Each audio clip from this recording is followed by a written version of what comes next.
जय हिंद प्यारे बच्चों। हमारे रेस्पेक्टेड सर सिंह सर के मिशन पढ़ने का अधिकार सबको, डॉक्टर बनने का अधिकार भी सबको। इसी मिशन के तहत आज हम लोग नीट की जो टेस्ट सीरीज है, और आई होप आपने एग्ज़ाम टेस्ट दिया होगा और उसको प्रॉपर तरीके से सॉल्व भी किया होगा। और अगर कुछ डाउट्स रह गए हैं तो आप इस वीडियो से देख के अपने डाउट्स को दूर कर सकते हैं। तो चलिए स्टार्ट करते हैं हम लोग नीट 11 का जो क्वेश्चन नंबर 1 है वहाँ पे, क्योंकि मैं आपको क्वेश्चन नंबर 1 से क्वेश्चन नंबर 25 तक सोल्यूशन बताने वाला हूँ। इसके बाद हमारे नीरज सर आपको 26 से 50 तक की जर्नी कराएंगे। चलिए, पहला क्वेश्चन जो आपको दिख रहा है हिंदी में लिखा हुआ, कह रहा है दो कण पी और क्यू मूल से शुरू होते हैं और समान आयाम के साथ एक्स अक्ष की अनुदिश सरल आवर्त गति करते हैं, लेकिन उनकी समय अवधि क्रमशः 3 सेकंड और 6 सेकंड है। जब वे मिलते हैं तो पिंड पी तथा क्यू के वेगों का अनुपात। बेटा देखो, यहाँ पे आयाम दोनों के क्या है, समान है। और पहले का जो आवर्त काल है वो 3 सेकंड है और दूसरे का आवर्त काल क्या है, 6 सेकंड है। तो हम ये देख लेते हैं वो मिल किस स्थिति पर रहे हैं, दोनों कण किस स्थिति पर मिल रहे हैं। तो अगर ये अपनी साम्य स्थित हो गई, ये आपकी अधिकतम विस्थापन की स्थितियां हो गई।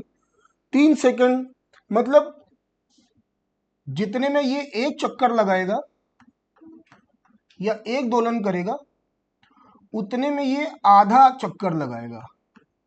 उतने में ये क्या करेगा, आधा चक्कर लगाएगा। अब एक चक्कर अगर यहां से स्टार्ट किया है तो ये एक चक्कर में 3 सेकंड बाद इसकी स्थिति कहां पर होगी, साम्य स्थिति पर होगी। अगर मैं क्यू का देखता हूं तो ये 6 सेकंड में आधा चक्कर लगा रहा, मतलब इधर गया और फिर इधर से ये आया। मतलब ये दोनों जब मिल रहे होंगे तो दोनों के दोनों साम्य स्थिति पर होंगे। दोनों के दोनों कहां पर होंगे, साम्य स्थिति पर होंगे। और हम लोगों ने पढ़ रखा है कि साम्य स्थिति पर वेग अधिकतम होता है, क्योंकि हम लोगों का जो वेग का फार्मूला है v बराबर omega under root A square minus Y square. और साम्य स्थिति के लिए y बराबर क्या होता है, 0 होता है। साम्य स्थिति के लिए y बराबर क्या होता है, 0 होता है। और साम्य स्थिति पर वेग अधिकतम होता है तो v मैक्स बराबर हो जाएगा a ओमेगा। अब यहाँ पे इस फार्मूले की अगर हेल्प ली जाए और यहाँ पे सॉल्व किया जाए तो vp बराबर a omega p upon vq a upon omega q। क्योंकि आयाम समान थे, आयाम से आयाम कैंसिल हो गया। और हम लोगों ने पढ़ रखा है ओमेगा बराबर होता है 2 पाई अपॉन टी। तो उस हिसाब से यहाँ पे vp अपॉन vq आ जाएगा tq अपॉन tp। tq कितना दे रखा है, 6 सेकंड दे रखा है। tp कितना दे रखा है, 3 सेकंड दे रखा है। और जब इसको सॉल्व करते हैं तो जो वेगों का अनुपात आता है 2:1 आता है। और ऐसा कहाँ पे लिखा है, ऑप्शन नंबर सेकंड पे लिखा है। तो अपना क्वेश्चन नंबर 1 का ऑप्शन 2 सही है आपका, 2:1। चलिए, जो अगला क्वेश्चन है, कह रहे हैं निम्न में कौन सा सरल आवर्त गति को प्रदर्शित नहीं करता। हम सभी को पता है कि सरल आवर्त गति में एक साम्य स्थिति होती है और जो अधिकतम विस्थापन की स्थितियां होती हैं वो परिभाषित होती हैं, मतलब उनकी एक निश्चित बाउंड्री होती है। उनकी एक निश्चित बाउंड्री होती है। और हम लोग जानते हैं कि साइन में जो वैल्यू है वो -1 से 1 के बीच होती है। कॉस में भी यही वैल्यू होती है। लेकिन जब हम टैन की बात करते हैं तो सबको पता है कि टैन की वैल्यू जो होती है वो 0 से लेके इन्फिनिटी, 0 टू इन्फिनिटी कुछ भी हो सकती है। अब बच्चों, ये जो इन्फिनिटी है, जो इन्फिनिटी है वो परिभाषित नहीं है। वो परिभाषित नहीं है। ग्राफ भी आप जानते हैं ऐसा कुछ बनता है जो परिभाषित नहीं है। तो टैन में क्या होता है, अधिकतम विस्थापन की स्थिति परिभाषित नहीं होती है, जबकि साइन और कॉस में उनकी जो मिनिमम और मैक्सिमम वैल्यू है वो डिफाइंड है। इस वजह से एसएचएम को अगर हमें रिप्रेजेंट करना होता है, प्रदर्शित करना होता है, तो साइन और कॉस वाले फलन सही माने जाते हैं, जबकि टैन में ये रिप्रेजेंटेशन नहीं वैलिड है। तो इस वजह से यहाँ पर जो भी था, तो पहला तो सही है आपका, दूसरा भी सही है, तीसरा भी सही है। चौथा वाला जो तो टैन का फंक्शन है, तो इसकी जो अधिकतम विस्थापन की स्थिति है वो परिभाषित नहीं है। इस वजह से ये फंक्शन सरल आवर्त गति को प्रदर्शित नहीं करता है। तो अपने को यही बताना था कि कौन सा प्रदर्शित नहीं करता, तो ए टैन ओमेगा टी प्रदर्शित नहीं करता। क्वेश्चन नंबर 3 में कह रहा है वाई एच के अनुदिश सरल आवर्त गति करने वाले कण की गति का समीकरण। बेटा जो गति का समीकरण है y बराबर a sine omega t plus B, तो ये जो अचर पद है इसको हम लोग ट्रांसफर कर देते हैं y माइनस बी बराबर a साइन ओमेगा टी। और बच्चा ये अगर देखोगे तो इसका मतलब ये होता है कि इस SHM का जो साम्य स्थिति है वो मूल बिंदु पर नहीं है, वो मूल बिंदु से हट कर है, मूल बिंदु से हट कर है। अगर मैं इसको 0 के बराबर कर दूं तो मैं बोलूंगा कि इसका जो साम्य स्थिति है वो 0, b पर है। लेकिन अगर इसकी आयाम की बात करूं तो बेटा इसका जो आयाम है वो क्या है, a है। इसका आयाम क्या है, वो a है। ओके, तो इसमें सही जवाब क्या होगा आपका, फर्स्ट ऑप्शन होगा। क्वेश्चन नंबर 4 कह रहा है यदि x बराबर a sine omega t plus pi by 6 and x dash बराबर a कॉस ओमेगा टी, तो x डैश को लिख लेते हैं a sine omega t plus pi by 4। दोनों तरंगों के बीच कलांतर होगा। अब आप देख पा रहे हो कि जो कलांतर होगा पाई बाई 6 पाई बाई 2, तो pi by 2 minus pi by 6, ये आपका आएगा 2 पाई बाई 6 और यहां से आ जाएगा पाई बाई 3। और ऐसा कहां दे रखा है, ऑप्शन नंबर फर्स्ट पे दे रखा है। तो क्वेश्चन नंबर 4 का ऑप्शन नंबर फर्स्ट सही है। क्वेश्चन नंबर 5 में कह रहा है पिंड कोणीय आवृत्ति 2 रेडियन पर सेकंड के साथ सरल और गति कर रहा है। 20 मिलीमीटर विस्थापन पर कण का वेग होगा जबकि गति का आयाम 60 मिलीमीटर है। तो जो ऑप्शन दे रखे हैं सब मिलीमीटर पर सेकंड में दे रखे हैं, तो फिर हमें यहाँ पे यूनिट चेंज करने की जरूरत नहीं है। और हमने फार्मूला पढ़ रखा है कि जो वेग होता है u बराबर अंडर रूट यू बराबर omega under root A square minus Y square. और यहाँ पे ओमेगा की वैल्यू दे रखी है 2 रेडियन पर सेकंड और जो आयाम दे रखा है वो 60 मिलीमीटर दे रखा है। और आपको बताना है कि 20 मिलीमीटर विस्थापन पर वेग क्या होगा। तो ओमेगा की जगह 2 पुट किया गया, 60 का स्क्वायर 3600 माइनस 20 का स्क्वायर 400, ये बच्चा आ गया 3200। अगर हम बात करें तो इसको हम 32 गुणे हैं, इसको हम क्या लिख सकते हैं 16 गुणे 2 गुणे 100। अब इसका स्क्वायर रूट किया जाए 2, 16 का स्क्वायर रूट 4, 100 का 10 और रूट 2 का हम लोगों ने पढ़ा 1.4। तो 4 गुणा 2 कर दिया 8, 14 गुणे 8 करोगे कितना आएगा,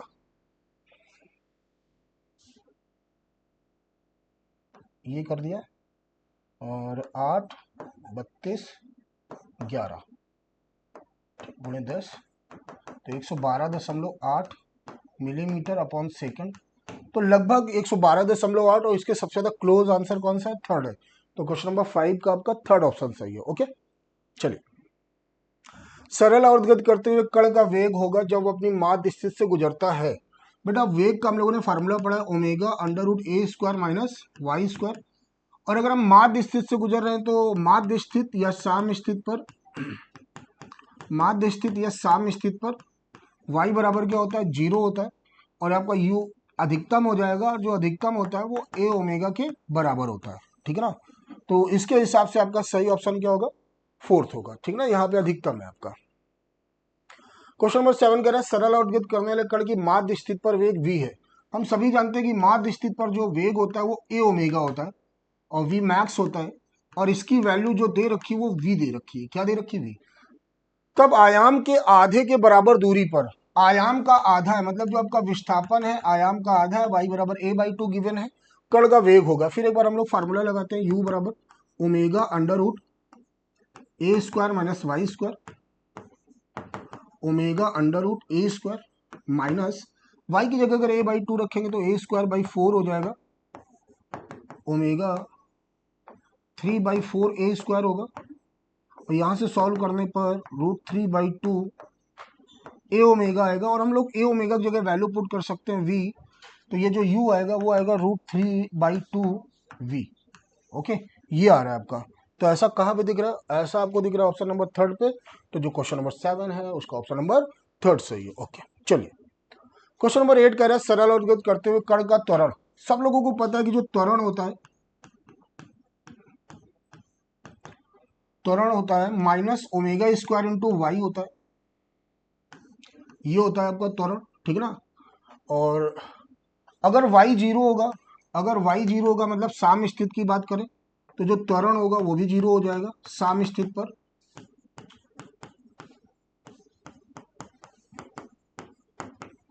और अगर अधिकतम विस्थापन की स्थिति की बात करें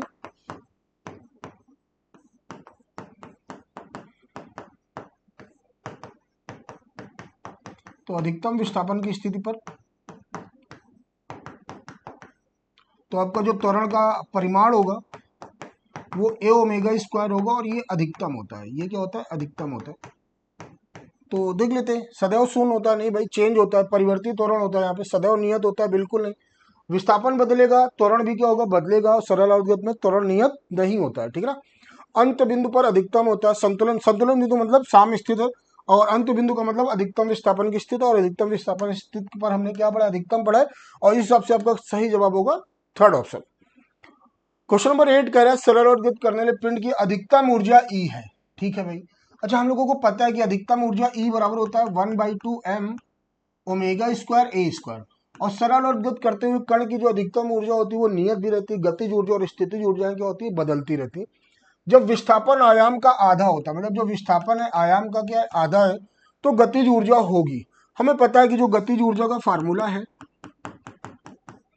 1/2m omega square A square minus Y square, क्योंकि बेसिक फार्मूला हम सबको पता है गतिज ऊर्जा के बराबर हाफ एम वी स्क्वायर होता है। बस हमने यहाँ पे सरल अवगत में वी का समीकरण, वी का फार्मूला रख दिया कि वेग का फार्मूला ये होता है 1/2m omega square A square minus A square by 4। बेटा ये अगर सॉल्व किया जाए तो ये बेटा आएगा 3/4 ए स्क्वायर, तो ये 3/4m 3/4 into 1/2m omega square A square. और ये चीज देखो, ये चीज क्या लिखी हुई है? ई लिखी हुई है। तो आपकी जो काइनेटिक एनर्जी होगी वो हो जाएगा 3/4 ई, 3/4 ई। और ऐसा कहाँ पे लिखा है बेटा? थर्ड ऑप्शन पे लिखा। तो क्वेश्चन नंबर 9 का भी थर्ड ऑप्शन सही है। क्वेश्चन नंबर 10, सरल उद्गत करने वाले कण का त्वरण माध्य स्थिति पर 3 सेंटीमीटर, माध्य स्थिति से 3 सेंटीमीटर दूरी पर 12 सेंटीमीटर पर सेकंड स्क्वायर है। पेंडुलम का आवर्त काल, पेंडुलम का आवर्त काल। देखो सवाल को लगाने के कई सारे तरीके हो सकते हैं, ठीक है ना। तो अभी फिलहाल जो मैं बोल रहा हूँ कि 3 सेंटीमीटर दूरी पर विस्थापन कितना दे रखा है? 12 सेंटीमीटर स्क्वायर दे रखा है। हम लोगों को सबको पता है कि जो त्वरण है, जो त्वरण का मैग्नीट्यूड होता है वो ओमेगा स्क्वायर इंटू वाई होता है। वो माइनस साइन डायरेक्शन रिप्रेजेंट करता है बच्चा, ठीक है ना। तो त्वरण का जो परिमाण है वो ओमेगा स्क्वायर इंटू वाई होता है। ये 12 सेंटीमीटर स्क्वायर हो गया ओमेगा स्क्वायर, और ये 3 हो गया। दोनों सेंटीमीटर में थे तो चेंज करने की जरूरत है नहीं। 3 से डिवाइड किया तो ओमेगा स्क्वायर और 4 आ गया, तो ओमेगा और क्या आ गया? 2 आ गया। और हम सबको पता है कि ओमेगा की जो फार्मूले होती है 2π/t बराबर 2 होता है। 2 से 2 कैंसिल हो गया, तो अपना जो आवर्त काल आया t बराबर पाई आया, और पाई का मान होता है 3.14 सेकेंड। ओके, तो यहाँ पे आवर्त काल ही पूछा गया था, और ऐसा कहाँ पे? फोर्थ ऑप्शन पे दिख रहा है। तो प्रश्न संख्या 10 का जो सही विकल्प है वो चौथा है। चलिए बेटा, क्वेश्चन नंबर 11 कह रहा है एक आदमी एक स्थिर लिफ्ट के अंदर एक साधारण पेंडुलम की अवधि को मापता है। पहले लिफ्ट कैसी बेटा? स्थिर है, ठीक है। यदि लिफ्ट त्वरण g/4 के साथ ऊपर की ओर बढ़ती है तो पेंडुलम का आवर्त काल होगा। बेटा सबसे पहली चीज याद करो कि सरल लोलक का जो आवर्त काल होता है t बराबर 2π√L/g इफेक्टिव होता है बेटा, प्रभावी वैल्यू होती है। क्योंकि अलग अलग आपका अगर फ्रेम देखा जाए तो कंडीशंस चेंज होने पर जी की वैल्यू क्या होती है? चेंज होती है, ठीक है ना। तो यहाँ पे जी इफेक्टिव लिखा गया कि जिस कंडीशन पे बात करेंगे तो वहां पर हम जी इफेक्टिव की वैल्यू रखेंगे। पहली कंडीशन पे क्या था? लिफ्ट स्थिर था, तो जो आपका टी है 2π√L/g हो जाएगा। ये तो पहली कंडीशन है। अब आपका जो लिफ्ट है वो ऊपर की ओर क्या करने लगा? जाने लगा। वो भी किस एक्सीलरेशन से? g/4। ये लिफ्ट का एक्सीलरेशन है। ये किसका एक्सीलरेशन है? लिफ्ट का, ठीक है ना। और जब लिफ्ट ए एक्सीलरेशन से ऊपर की ओर मूव करती है तो टी डैश बराबर 2π√L/, बेटा जो इफेक्टिव एक्सीलरेशन होता है या इफेक्टिव जी होता है वो आपने एनएलएम में पढ़ा होगा, ए प्लस जी होता है। अब यहां पे हम लोग ए की वैल्यू रखेंगे g/4, टी डैश बराबर 2π√L/g/4 प्लस जी।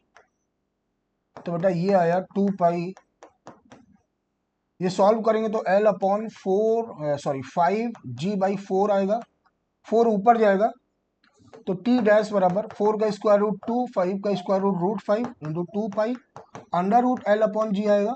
और इसकी जगह हम लोग क्या लिख सकते हैं, टी लिख सकते हैं। तो टी डैश बराबर 2 अपॉन रूट 5 इंटू टी, ऐसा कुछ दिखेगा। और ऐसा कहाँ दिख रहा है बच्चा, थर्ड ऑप्शन पे दिख रहा है। तो इस प्रश्न का सही जवाब आपका तीसरा विकल्प दे रहा है। ओके, चलिए क्वेश्चन नंबर 12 कह रहा है एक सरल आवर्त गति का आयाम ए है, समय अवधि टी है, x बराबर ए से x बराबर a बाई 2 जाने के लिए आपको समय बताना है। बेटा ये देखो यहाँ पे सरल आवर्त गति स्टार्ट कहाँ से हो रही है, यहाँ पे सरल आवर्त गति स्टार्ट हो रही है अधिकतम विस्थापन की स्थिति से। अगर सरल आवर्त गति अधिकतम विस्थापन की स्थिति से स्टार्ट होती है तो वहां पे कला क्या होती है, बदल चुकी होती है। तो x बराबर a cos ओमेगा टी आता है।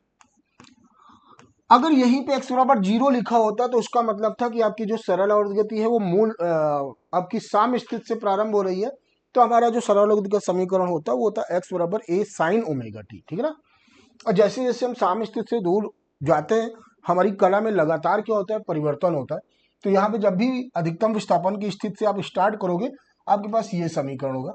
अब a से कहाँ तक आए, a बाई 2, तो मैंने x की जगह रख दिया a बाई 2, a कॉस।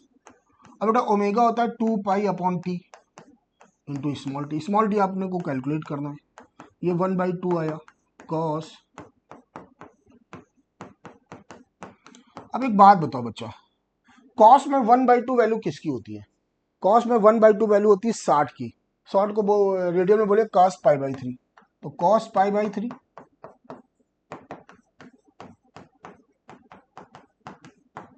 अब देखो अगर कंपेयर करेंगे, ये 3 बच्चा, अगर हम कंपेयर करेंगे तो एंगल बराबर दिखाई दे रहे हैं, पाई बाई 3।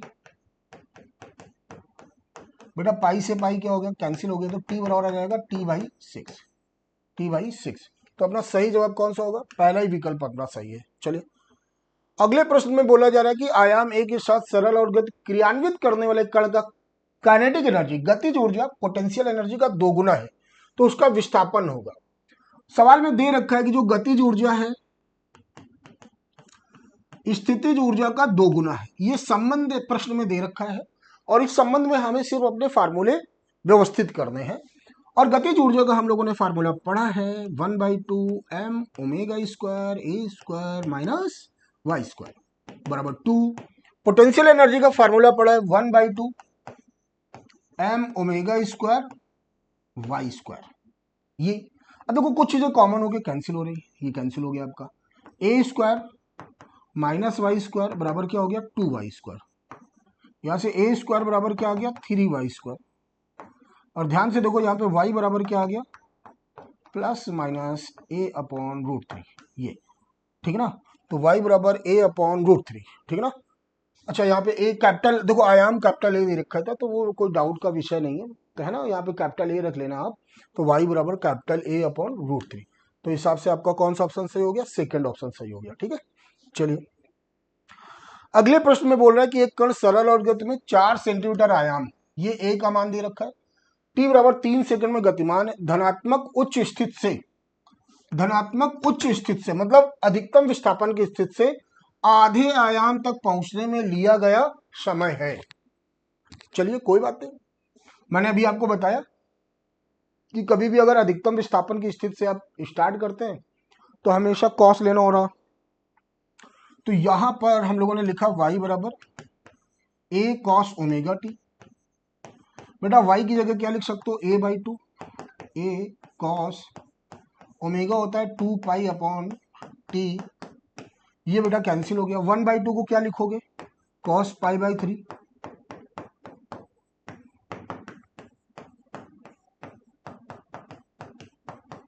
अरे उसको सॉल्व करेंगे तो पाई बाई 3, पाई से पाई कैंसिल हो गया 1/3।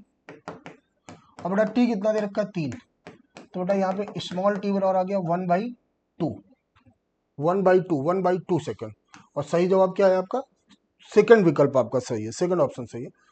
क्वेश्चन नंबर 15, 4 द्रव्यमान रहित स्प्रिंग बल नियतांक इस तरह दे रखा है 2k 2k k 3k, एक द्रव्यमान m से जुड़ा है जो घर्षण रहित समतल पर रखा गया है जैसा कि चित्र में दिखाया गया है। ये द्रव्यमान को क्षैतिजता दिशा में विस्थापित किया जाए तो निकाय की आवृत्ति क्या है? निकाय की आवृत्ति क्या है बेटा? यहाँ पे अगर हम संयोजन देखें तो कुछ स्प्रिंग समांतर क्रम में लगी है, कुछ स्प्रिंग श्रेणी क्रम में लगी है। तो सबसे पहले मैं फार्मूला लिख देता हूँ कि समांतर क्रम के लिए P मतलब समांतर है, पैरेलल है, अपने पास फार्मूला होता है K1 प्लस K2। अगर 3 स्प्रिंग है तो K1 plus K2 plus K3 हो जाएगा। और अगर सीरीज की बात करें तो 1/KS बराबर 1/K1 प्लस 1/K2 और प्लस 1/K3। इस तरह जरूरत के हिसाब से हम अपना फार्मूला कम या बड़ा, छोटा या बड़ा कर सकते हैं। अब देखो ये K और ये 3K किसमें? समांतर क्रम में है, तो इन दोनों का इक्विवेलेंट इस फार्मूले से क्या बन जाएगा? 4K बन जाएगा। क्या बन जाएगा? 4K बन जाएगा। अब ये वाली दोनों स्प्रिंग सीरीज पे है, तो अगर इसका निकालते हैं तो 1/2K प्लस 1/2K बराबर 1/KS। तो ये 1/K बराबर आ जाएगा 1/KS। तो KS बराबर क्या आ जाएगा? K आ जाएगा। तो अब कहानी कुछ ऐसी हो गई कि ये आपकी एक स्प्रिंग हो गई, ये M हो गया, एक ये स्प्रिंग हो गई, ये आपका K हो गया और ये आपका क्या हो गया? 4K हो गया। और ये कॉम्बिनेशन में भी ये दोनों स्प्रिंग किसमें जुड़ी हुई हैं? समांतर क्रम में जुड़ी हुई हैं। तो जो इक्विवेलेंट के इक्विवेलेंट या इफेक्टिव आएगा वो K प्लस 4K आपका आ जाएगा 5K। हम लोगों ने फार्मूला पढ़ा है T बराबर 2 pi under root M upon K equivalent. तो यहां से फार्मूला बनेगा T बराबर 2 pi under root M upon 5K। Frequency के लिए इसका जस्ट उल्टा कर देना है, 1/2 pi under root 5K upon M। ठीक है ना, ये चीज ठीक। अब टाइम पीरियड ना निकालो, डायरेक्ट फ्रीक्वेंसी के लिए भी फार्मूला लगाओगे तब भी आंसर यही आना है। और ऐसा आंसर अगर हम लोग मैच करें तो ऐसा आंसर अपने को कहाँ मिल रहा है? फर्स्ट ऑप्शन पे मिल रहा है। तो क्वेश्चन नंबर 15 का फर्स्ट ऑप्शन सही है। क्वेश्चन नंबर 16 में कह रहा है कि स्प्रिंग पर द्रव्यमान M लटका हुआ, आवर्तकाल T है, इसे 2 भागों में काट दिया जाता है। प्रत्येक भाग पर द्रव्यमान M लटकाया जाता है तो प्रत्येक भाग का आवर्तकाल। बेटा जो K होता है, K प्रोपोर्शनल टू होता है 1/लेंथ। जब 2 भागों में काटा है, जब 2 भागों में काटा है तो अब जो बल नियतांक होगा, लंबाई आधी हो जाएगी तो अब बल नियतांक दोगुना हो जाएगा। और जब बल नियतांक दोगुना हो जाएगा तो हम लोगों ने पढ़ा है T प्रोपोर्शनल टू 1/रूट बल नियतांक। तो अगर बल नियतांक दोगुना हो रहा है, बल नियतांक दोगुना हो रहा है तो जो आवर्तकाल है वो 1/√2 गुना हो जाएगा। आवर्तकाल कितना हो जाएगा? √2 गुना हो जाएगा। पहले आवर्तकाल कितना था? T था। अब आवर्तकाल 1/√2 गुना हो जाएगा। तो अब जो आवर्तकाल होगा वो T/√2 टाइम्स हो जाएगा। ओके, और इस हिसाब से आपका ऑप्शन नंबर सेकंड सही है। हाँ बच्चों, क्वेश्चन नंबर 16 के बाद क्वेश्चन नंबर 17 का सोल्यूशन शुरू करते हैं। क्वेश्चन नंबर 17 में बोला जा रहा है एक लोलक रेलगाड़ी की छत से लटकाया गया है जिसका आवर्तकाल 2 सेकंड है। जब रेलगाड़ी स्थिर अवस्था में तब यह क्षैतिजता 10 मीटर पर सेकंड स्क्वायर के त्वरण से त्वरित होती है तो आवर्तकाल होगा। बेटा जब आपका गाड़ी स्थिर अवस्था में था तो आप पर जो प्रभावित त्वरण होगा वो जी के बराबर ही होगा। और यहाँ पे आवर्तकाल T बराबर 2 pi under root L upon G होगा। और ये 2 सेकंड दे रखा है, ठीक है ना। अब जब इस तरह गाड़ी चल रही होगी तो यहाँ पे जो लोलक होगा तो उसका जो प्रभावी त्वरण होगा, क्योंकि गाड़ी का एक्सीलरेशन ये है तो एक सूडो फोर्स वाला कॉन्सेप्ट लगेगा। और जो जी इफेक्टिव है वो अंडर√G² प्लस A² होगा। और आप देख रहे हैं कि जो A की वैल्यू है और जो G की वैल्यू वो सेम है, तो मैं A की जगह पे G पुट कर सकता हूं। तो G इफेक्टिव बराबर हो जाएगा G√2, G√2 ये आपका, ठीक है ना।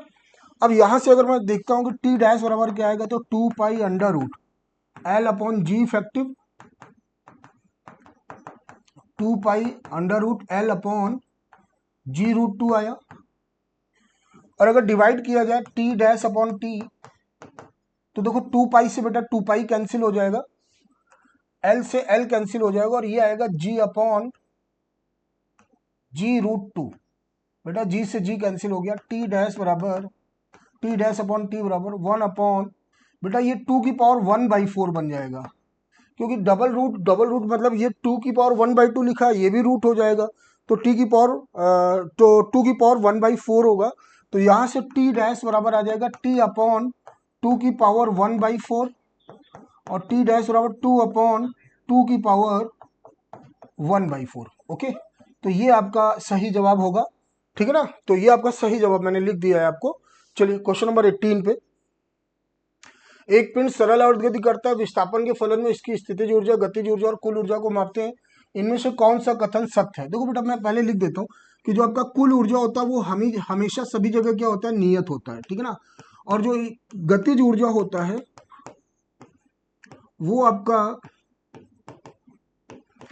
आपका अधिक साम स्थिति पर कितना होता है, अधिकतम होता है। गतिज ऊर्जा साम स्थिति पर क्या होता है, अधिकतम होता है।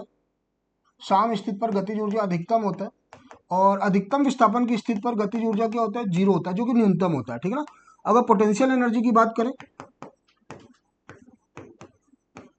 तो बच्चा साम स्थिति पर जो पोटेंशियल एनर्जी होता है वो न्यूनतम होता है और 0 होता है, जबकि अधिकतम विस्थापन की स्थिति पर पोटेंशियल एनर्जी क्या होता है, मैक्सिमम होता है, ठीक है, कुल ऊर्जा के बराबर होता है।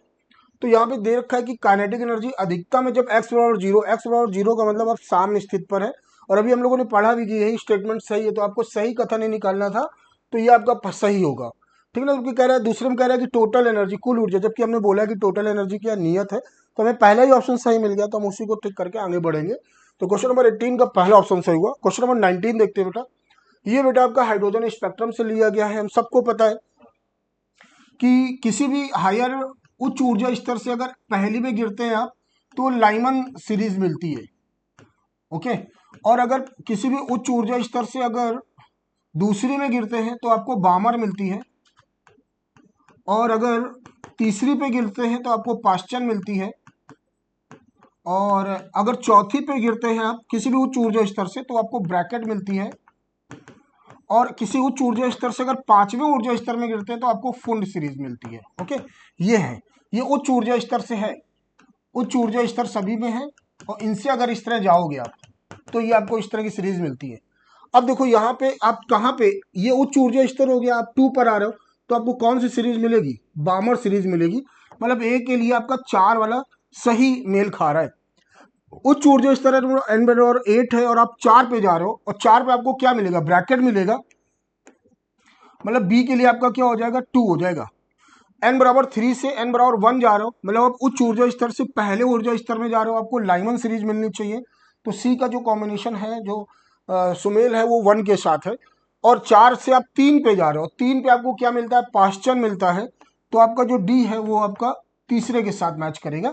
हम देख लेते हैं ऐसा कहाँ लिखा है, A4 पे। देखो ये तीनों ऑप्शन पे ए आपका 4 नहीं दिख रहा है, तो ये A4 दिख गया, B2 दिख गया, C1 दिख गया, D3। तो यहाँ पे ऑप्शन नंबर 19 का, सॉरी, क्वेश्चन नंबर 19 का आपका दूसरा विकल्प सही है। चलिए क्वेश्चन नंबर 20, जब एक इलेक्ट्रॉन दूसरी कक्षा से पहली कक्षा में आता है तो तरंगदैर्घ्य लैम्डा नॉट उत्सर्जित करता है। हाइड्रोजन परमाणु में इलेक्ट्रॉन चौथी कक्षा से दूसरी कक्षा में आने में कितनी तरंगदैर्घ्य का उत्सर्जन करेगा। हम लोगों ने फार्मूला बच्चा पढ़ा है।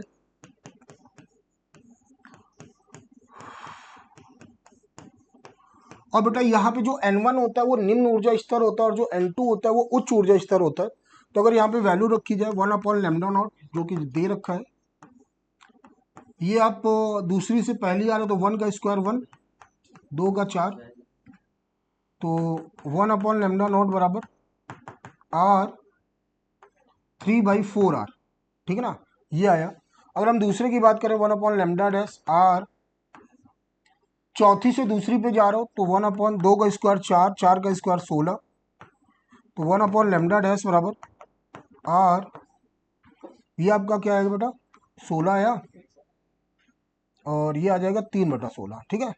हम लोगों ने किया 1/λ/1/λ0/1/λ', और यहाँ पे वैल्यू रखी 3R/4, और ये रखा आपका 3R/16। देखो ये इससे कैंसिल हो गया, 16 जाएगा ऊपर, λ'/λ0 बराबर 4 आया, तो λ' बराबर हो जाएगा 4λ0, 4λ0। तो ऐसा कहाँ पे दिख रहा है, ऐसा मेरे को ऑप्शन नंबर 4 पे दिख रहा है। तो क्वेश्चन नंबर 20 का ऑप्शन नंबर 4 सही है। क्वेश्चन नंबर 21, जब एक हाइड्रोजन परमाणु एक फोटॉन को जिसकी ऊर्जा 10.2 इलेक्ट्रॉन वोल्ट है उत्सर्जित करता है तो कक्षीय कोणीय संवेग कितना होगा। कक्षीय कोणीय संवेग कितना होगा, कितना परिवर्तित होगा, सॉरी, कितना परिवर्तित होगा, कितनी ऊर्जा है 10.2 इलेक्ट्रॉन वोल्ट। हमने पढ़ा है कि जो फोटोन की ऊर्जा होती है डेल्टा ई बराबर En2 माइनस En1, मतलब ये उच्च ऊर्जा स्तर की ऊर्जा है और En1 निम्न ऊर्जा स्तर की ऊर्जा है। तो यहाँ पे ये कितना दे रखा है, 10.2 इलेक्ट्रॉन वोल्ट दे रखा है। En2 माइनस, अगर हम ग्राउंड स्टेट की बात करें मूल ऊर्जा स्तर पे, तो ये 13.6 होता है, ठीक है ना। तो यहाँ पे ये प्लस हो जाएगा, तो En2 कितना आने वाला है, 10.2 माइनस 13.6, तो En2 आ जाएगा आपका बच्चा 3.4 माइनस का इलेक्ट्रॉन वोल्ट, ये आया आपका, ठीक है ना। अब ये देखते हैं कि किस ऊर्जा स्तर पे इतनी एनर्जी होती है।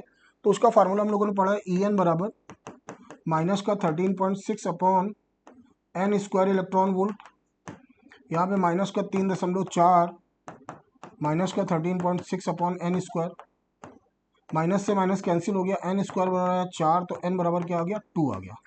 मतलब आपका जो फोटोन है वो उत्सर्जन हो रहा है जब आपका हाइड्रोजन परमाणु 2 से 1 पे जा रहा है। तो दूसरी कक्षा में n बराबर 2 पर जो आपका कोणीय संवेग है L2 एन एच अपॉन 2 पाई, और यहाँ पे n की वैल्यू क्या रखने वाले हैं, 2 रखने वाले हैं, तो 2h अपॉन 2 पाई आएगा, 2h अपॉन 2 पाई आएगा, ठीक है। अब यहाँ पे अगर हम पहली n बराबर 1 पे देखते हैं तो L1 बराबर आएगा h अपॉन 2 पाई। परिवर्तन निकालना है, तो परिवर्तन के लिए जब आप सब्ट्रैक्ट करेंगे तो h अपॉन 2 पाई आएगा। h की वैल्यू होती है 6.6 इंटू 10⁻32 4 2 पाई होता है 22/7, 22 ये रखा, 7 ये रखा, इससे डिवाइड करेंगे 0.3 आएगा, और 7 त्रिका 21, 2.1/2, तो ये 1.05 इंटू 10⁻34 जूल सेकेंड। और ऐसा कहाँ दे रखा है बच्चा, ऐसा ऑप्शन नंबर फर्स्ट पे दे रखा है, तो अपना सही जवाब होगा फर्स्ट ऑप्शन। चलिए क्वेश्चन नंबर 22, बामर श्रेणी की सीरीज लिमिट। सीरीज लिमिट मतलब आपका न्यूनतम तरंग दैर्ध्य, ओके। और तरंग दैर्ध्य क्या होगी, 1/λ बराबर r। बामर के लिए जो फार्मूला पढ़ा हम लोगों ने 1/2² माइनस 1/n²। किसी भी स्पेक्ट्रल सीरीज के लिए अगर हमें सीरीज लिमिट निकालनी होती है या श्रेणी सीमा निकालनी होती है, तो यहाँ पे उस उपयुक्त फार्मूले में हम लोग n की वैल्यू क्या रख देते हैं, इनफाइनाइट रख देते हैं। तो 1/λ बराबर r 1/4 माइनस 1/इनफाइनाइट, तो 1/λ बराबर r/4 हो जाएगा बाबू, और यहाँ से लैम्डा बराबर हो जाएगा 4/r, 4/r। और ऐसा कहाँ दे रखा है, सेकंड ऑप्शन पे दे रखा है, तो क्वेश्चन नंबर 22 का सेकंड ऑप्शन सही है। 23, हाइड्रोजन परमाणु में बामर श्रेणी की प्रथम रेखा की तरंग दैर्ध्य लैम्डा एंगस्ट्रॉम है, द्विआयनित लिथियम परमाणु की इसी रेखा की तरंग दैर्ध्य क्या होगी, ओके। अच्छा, आपको फार्मूला पता होना चाहिए कि जो 1/λ होता है वो होता है z² into r 1/n1² minus 1/n2², okay. अगर हम ध्यान से देखें तो ये वाला जो पोर्शन है इसी रेखा की बात की गई है, तो ये वाला पोर्शन अगर हम बामर के लिए, पर्टिकुलर बामर श्रेणी के लिए लिख लेते हैं, तो बामर श्रेणी के लिए 1/λ बराबर z² into r 1/2² minus 1/n², ये हो गया। अब प्रथम रेखा की बात करेंगे तो n बराबर 3 रख सकते हैं, लेकिन यही काम हमें लिथियम के लिए भी करना है, तो ये वाला जो पोर्शन है वो दोनों के लिए क्या हो जाएगा, सेम हो जाएगा, और ये लैम्डा भी सॉरी ये आर भी दोनों के लिए क्या हो जाएगा, सेम हो जाएगा। तो हम यहाँ से ये देख रहे हैं कि 1/λ प्रोपोर्शनल टू क्या हो रहा है, z² हो रहा है, ठीक है ना। तो यहाँ पर लैम्डा हाइड्रोजन लिख दिया मैंने, और ये सॉरी ये 1/λ हाइड्रोजन अपॉन 1/λ हीलियम बराबर ZH का होल स्क्वायर अपॉन ZHE का होल स्क्वायर लिख दिया हम लोगों ने। ये लैम्डा HE आया अपॉन लैम्डा H आया। बच्चा हाइड्रोजन के लिए 1 होता है Z, 1 का स्क्वायर 1 हो गया है। लिथियम के हीलियम के लिए क्या दे, सॉरी लिथियम दे रखा है, लिथियम दे रखा है Li। तो लिथियम के लिए क्या दे रखा है आपको, 3 दे रखा है, 3 का स्क्वायर कितना हो गया, 9। तो बेटा यहाँ से लैम्डा HE बराबर आ गया लैम्डा H अपॉन 9, और लैम्डा H क्या दे रखा है, लैम्डा दे रखा है। तो आपका जो आंसर आएगा λ/9 आएगा, और ऐसा कहाँ दे रखा है, सेकंड ऑप्शन पे दे रखा है, ठीक है ना। सवाल को लगाने के कई सारे तरीके होते हैं कैलकुलेशन पे, कभी हम लोग आगे ही रेशियो में ये समझ के जो चीजें कटनी होती है पहले ही काट देते हैं, ठीक है ना। तो ये भी एक तरीका है आपका, तो λ/9 आया इसका। क्वेश्चन नंबर 24, और कह रहा है कि एक कण का विस्थापन निम्नलिखित समीकरण द्वारा व्यक्त होता है, y बराबर 3 cos π/4 -4 ओमेगा टी गण की गति है। तो बेटा देखो यहाँ पर जो आपका आवर्तकाल होगा टी टी 2 पाई/ओमेगा होगा, और यहाँ पर जो ओमेगा दे रखा है आपका 4 ओमेगा दे रखा है। तो ध्यान से जब करेंगे तो यहाँ पे टी बराबर क्या आ जाएगा, π/2 ओमेगा आएगा, π/2 ओमेगा आएगा। तो ये सरल आवर्त गति तो होगी, लेकिन इसका जो दोलन काल होगा π/2 ओमेगा होगा। तो इसका सही जवाब होगा आपका ऑप्शन नंबर 3। ओके, चलिए। और यहाँ पे दिखाया गया कि चित्र में सरल आवर्त गति करते हुए कण का विस्थापन समय ग्राफ प्रदर्शित है, कण का संगत बल समय ग्राफ। ये बेटा विस्थापन समय ग्राफ है, जबकि हम सबको पता है कि जो त्वरण होता है वो अग्रगामी होता है विस्थापन से।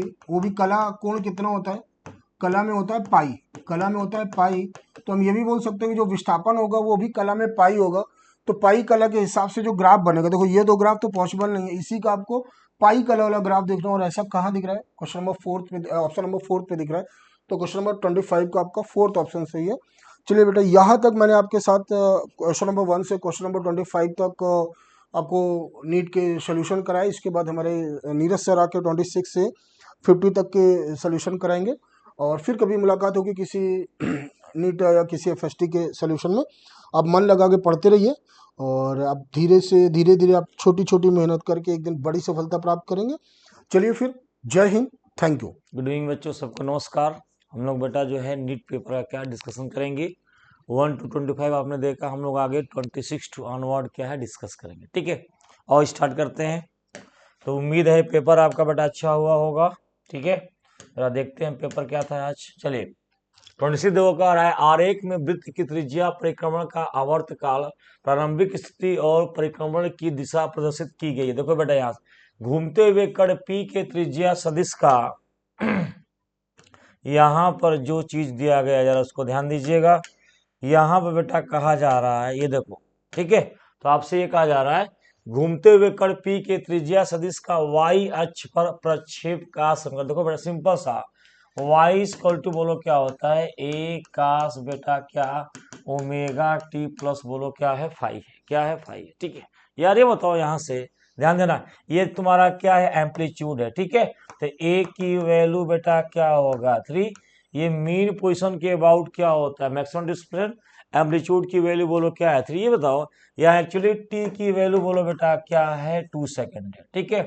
काम करो, यहाँ पे y इक्वल टू a कास हो गया, ओमेगा की वैल्यू बेटा भाई 2 पाई क्या होता है, कैपिटल टी स्मॉल टी, और t 0 से यहाँ स्टार्ट हुआ तो फाई की वैल्यू बोलो क्या हो जाएगी, 0 हो जाएगी।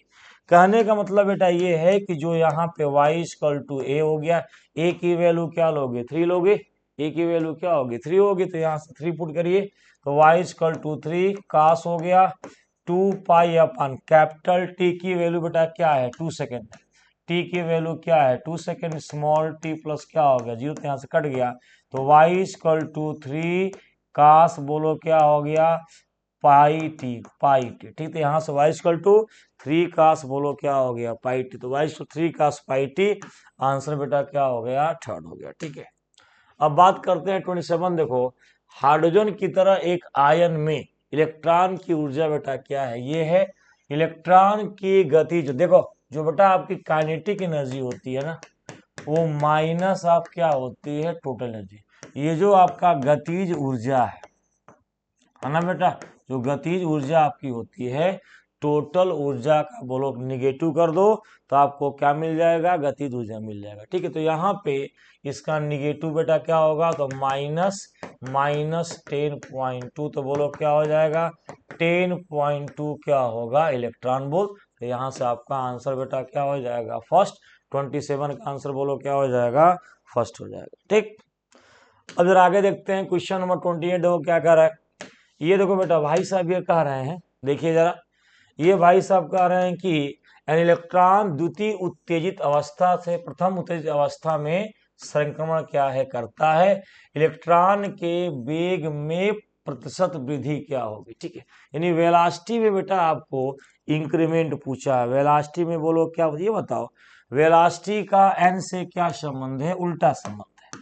वेलोसिटी का n से बेटा क्या संबंध है? उल्टा संबंध है। ठीक है, ये बताओ यहां से अगर हम बात करें ध्यान से, प्रथम उत्तेजित, तो यहां से n की वैल्यू क्या हो जाएगी? 2 हो जाएगी। फर्स्ट उत्तेजित का मतलब एक जोड़ देते हैं, 1 की वैल्यू क्या हो जाएगी? 2 हो जाएगी। ये देखो यहाँ पर क्या है? द्वितीय उत्तेजित है, इसका मतलब उत्तेजित में 1 बेटा ऐड कर दो, तो किस सेल में किस लेवल पे है वो आपको पता चल जाएगा। तो यहाँ से 2 में 1 जोड़िए तो बोलो क्या होगा? यहाँ पे 3 हो गया। ठीक, अब यहाँ से ये बताओ वेलोसिटी है ना बेटा, तो यह तुम्हारा प्रथम, यहाँ पे देखो ध्यान से, द्वितीय उत्तेजित अवस्था से, यानी कि ये तुम्हारा बोलो क्या हो गया? V1 हो गया, और ये तुम्हारा V, मतलब इनिशियल कहाँ था? द्वितीय उत्तेजित है तो n की वैल्यू क्या होगा? 3 होगा। ठीक है, और उसका वेलोसिटी का क्या उल्टा होता है? तो ये V1 क्या हो गया? 3 हो गया। यहां से सेकंड कहाँ जा रहा है बोलो? प्रथम उत्तेजित, n की वैल्यू क्या हो गया? 2 हो गया, तो उसको वेलोसिटी हम क्या 2 मान लेते हैं। उस केस में उल्टा होता है, वेलोसिटी और n का बोलो उल्टा संबंध होता है। तो यहां से यार ये बताओ, पूछ रहा है कि इलेक्ट्रॉन के वेग में इंक्रीमेंट क्या होगा? तो सिंपली कुछ नहीं करना है, v2 अपान v1 माइनस 1 कर दो बेटा, 3/2 माइनस 1, तो यहां से बोलो क्या हो गया? 1/2 आया। अगर डेसिमल की बात करें तो 0.5 हो जाएगा, परसेंटेज की बात करें तो बेटा 100 से क्या कर दो? मल्टीप्लाई, तो यहाँ पर आपका आंसर बोलो क्या आएगा? 50%। बेटा आंसर आपका क्या हो जाएगा? 50% हो जाएगा। राइट, चलिए अगर आगे हम बात करते हैं, क्वेश्चन नंबर देखिए 29, देखो क्या कर रहा है। एक स्थिर हाइड्रोजन परमाणु का इलेक्ट्रॉन चौथे ऊर्जा, देखो पहले बात तो किस ऊर्जा लेवल पे है ये अलग चीज है, और एक्साइटेड स्टेट अलग चीज है। ठीक है, एक्साइटेड स्टेट हमेशा ऊर्जा लेवल से एक ज्यादा होती है। मान लो अगर मैं कहूं थर्ड एक्साइटेड स्टेट, तो एन की वैल्यू क्या होगा? बोलो एन की वैल्यू क्या होगा? उसमें क्या करो, फर्स्ट एक्साइटेड एन की वैल्यू क्या होगा? 2 होगा। तो एन की वैल्यू हमेशा, एक्साइटेड थर्ड बोलेंगे तो एन की वैल्यू क्या होगा? 4। एक्साइटेड फिफ्थ बोलेंगे तो बेटा एन की वैल्यू क्या होगा? 6 होगा। ठीक है, तो यहाँ पे आपसे कहा जा रहा है कि चौथे ऊर्जा, सुनो अब ये ऊर्जा स्तर है, एक्साइटेड नहीं है, ऊर्जा स्तर है, एन की वैल्यू 4। ठीक है, से न्यूनतम ऊर्जा, यानी ये बताओ एन की वैल्यू 4 से बेटा, है ना, एन की वैल्यू 4 से ये एन की वैल्यू बोलो क्या? न्यूनतम ऊर्जा क्या है? 1 में चला जा रहा है। फोटॉन उत्सर्जन के कारण परमाणु द्वारा प्राप्त वेग, ध्यान से यार ये वेलोसिटी की बात कर रहा है, स्पीड की बात कर रहा है। अगर मुझे याद है, अगर 1/λ आप बात करोगे तो ये क्या होता है? आर होता है। 1/n1 स्क्वायर माइनस 1 बेटा क्या होता है? n2 बोलो क्या होता है? स्क्वायर होता है, सबको पता है। 1/λ यहाँ से बेटा आर हो गया, यहाँ से आर हो गया, n1 की वैल्यू बोलो क्या है? 1 का स्क्वायर माइनस 1 क्या हो गया? 4 का स्क्वायर। तो यहाँ से आप देखोगे 1/λ इक्वल टू आर हो गया, 1 माइनस बेटा 1 क्या हो गया? 16 हो गया, 4 का स्क्वायर क्या होगा? 16 हो गया। तो यहाँ से 1/λ इक्वल टू आप कितना होगा? आर इंटू बेटा ये कितना हो जाएगा? 15 क्या हो गया? 16। यहाँ पे 16 में से गया क्या हो गया? 15, 15 बटा क्या हो गया? 16 हो गया। अब यार ये बताओ, यहाँ पे ये तो मेरे पास लैम्डा आया, अब इसमें यार वेलासिटी कैसे आएगी? लैम्डा का वेलासिटी से क्या संबंध है? एक काम करते हैं, दोनों तरफ प्लैंक्स कांस्टेंट एच से मल्टीप्लाई कर देते हैं। तो ये बेटा एच है, ये लैम्डा, आर एच हो गया, 15 बोलो क्या हो गया? 16 हो गया। अगर आपको याद हो, यहां से बेटा अगर आपको याद हो, lambda lambda equal to H by P होता है, और बेटा ये पी क्या होता है? लीनियर मोमेंटम मास इनटू क्या होता है? वेलोसिटी होता है। तो यहाँ पे कुछ नहीं, अगर आप नीचे आप करोगे तो यहाँ से बेटा अगर लैम्डा को आप नीचे लाओगे तो क्या मिलेगा? पी गया ऊपर, एच बाई क्या है? लैम्डा, यानी एच बाई लैम्डा बोलो क्या है? P. This is the linear momentum, संवेग मास इनटू वेलोसिटी। तो यहां से जो चीज आप फिर में जरा गौर फरमाइएगा, दिस विल बी पी हो जाएगा बेटा, है ना, आर एच हो जाएगा, 15 क्या हो गया? 16। मोमेंटम संवेग बोलो क्या होता है, मास इंटू वेलोसिटी होती है। तो यहाँ से मास इंटू वेलोसिटी करोगे तो 15 बाई क्या हो गया, ये 16 है ना, हाँ 15 बाई बोलो क्या है 16 हो गया। यहाँ से बेटा क्या हो गया RH हो गया, और यहाँ से आपका V जब करोगे तो 15 RH अपान बेटा क्या हो गया 16m। तो आंसर बोलो क्या होगा, अपान 16 में आंसर क्या हो जाएगा, थर्ड हो जाएगा। इस तरह से बिंदास क्वेश्चन बेटा क्या है कर सकते हैं, राइट।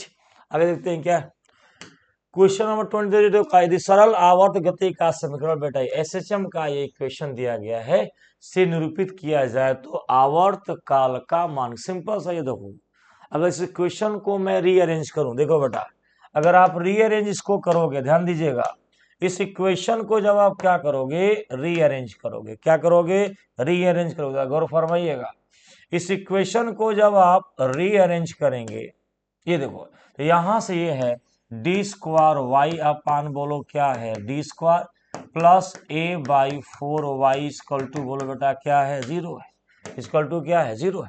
यहां से डी स्क्वायर वाई अपान डी टी स्क्वायर आप लिखोगे तो माइनस ए बाई 4 बोलो क्या हो गया y हो गया। यार ये बताओ डिस्प्लेसमेंट को दो बार आप डिफरेंशिएट करोगे, एक बार पे बेटा क्या आएगा वेलोसिटी आएगा, वेग आएगा, एक बार और करोगे तो क्या एक्सेलरेशन त्वरण आएगा। यानी कि सर ये जानते हो क्या, this is acceleration, sir acceleration है त्वरण है, तो यहाँ पे ए इक्वल टू जो है माइनस ए बाई 4 क्या है वाई है। अगर बेटा आपको याद हो एक्सेलरेशन का जो फॉर्मूला होता है A equal to minus omega square Y होता है, कंपेयर कर दीजिए, सर ये माइनस वाई का वाई माइनस का माइनस, यानी पक्का सर यहाँ पे ये देखो ए बाई 4 जो है ओमेगा स्क्वायर के क्या होगा इक्वल होगा। तो यहाँ से sir omega square equal to क्या हो गया ए बाई 4, ओमेगा बोलो क्या होता है 2 पाई/टी होता है। सर ओमेगा जो होता है देखो पूछ क्या रहा है आवर्तकाल, टी पूछ रहा है, ओमेगा होता है 2 पाई/टी का स्क्वायर करिए, ए का बेटा ए बाई क्या करिए 4 करिए, इसका स्क्वायर करो तो क्या मिलेगा 4 pi square upon T square, A by बोलो क्या मिलेगा 4 मिलेगा, पलटी मार दो। तो यहां से T square upon 4 pi square, यहाँ 4 बाई बोलो क्या हो गया ए हो गया, 4 बाई बोलो क्या हो गया ए हो गया, ठीक है। तो यहां से जरा ध्यान देना, यहाँ से ए बाई 4 और यहाँ से, ठीक है, तो सॉरी ये ओमेगा स्क्वायर ही है, ठीक है बेटा, ओमेगा स्क्वायर की वैल्यू बोलो क्या है, एक काम कर लेते हैं यहाँ पे ऐसे कर लेते हैं इसको, ये ओमेगा स्क्वायर है, ये देखो इसको रूट कर लेते हैं, इसको उधर लेकर कर दो, उधर कर दो यहाँ पे, तो ओमेगा इक्वल टू बोलो क्या हो जाएगा अंडर रूट ए बाई क्या हो जाएगा 4 हो जाएगा। तो यहाँ से रूट ए बाई बोलो क्या हो गया 2 हो गया, 4 का बाहर बोलो बेटा क्या आ जाएगा 2 आ जाएगा, 4 का बाहर बोलो क्या आ जाएगा 2 आ जाएगा, ठीक। तो इसको जब बिंदास आप क्या करेंगे सॉल्व करें, कुछ नहीं करना है, तो आपको यहाँ टाइम पीरियड बोलो बेटा क्या है निकालना, तो ओमेगा यहाँ से आ गया, ओमेगा की वैल्यू बोलो क्या होती है 2 पाई/टी होती है, रूट ए बाई बेटा क्या होता है 2, इसका पलटी मार दो आप, है ना, इसका पलटी मारिए तो बिंदास बेटा आपको ऑप्शन मिलेगा this will be T upon 2 पाई, और 2 अपान रूट बेटा ए है, तो यहाँ से 2 इंटू 2 पाई अपान क्या आ गया रूट ए, टी की वैल्यू बेटा क्या आया 4 पाई रूट ये बेटा आपका क्या हो जाएगा आंसर हो जाएगा, राइट। तो यहाँ से 4 पाई अपान रूट ए 30 का आंसर बेटा क्या आ गया सेकंड आ गया, क्या आ गया बोलो सेकंड आ गया, ठीक। आगे बढ़ते हैं, देखो क्या कर रहे हैं नेक्स्ट, देखो इफ लाइमैन श्रृंखला की श्रृंखला सीमा आवृत्ति क्या है यूजुअल है, तो ब्रैकेट श्रृंखला की श्रृंखला आवृत्ति क्या है, ध्यान से देखो पहली बात तो सीमा आवृत्ति, अगर आप याद करें फ्रीक्वेंसी वाला फॉर्मूला मतलब क्या होता है यहाँ पे आर एच बेटा क्या आर, यहां से या तो लैम्डा का सीधे यूज करिए, या तो सीधे आप लैम्डा वाला फॉर्मूला क्या यूज करिए, या फ्रीक्वेंसी वाला फॉर्मूला भी आप यूज कर सकते, फिर आर सी बोलो क्या है जेड स्क्वायर, यहां से 1/n1 स्क्वायर माइनस 1 क्या है n2 स्क्वायर, आप जो चाहे आप चाहे लैम्डा से कर लो, बाद में फ्रीक्वेंसी कर लेना, या सीधे आप फ्रीक्वेंसी का क्या करो यूज करो, ठीक। यहाँ पे जो वैल्यू हम पुट करेंगे ध्यान देना, ठीक है बेटा,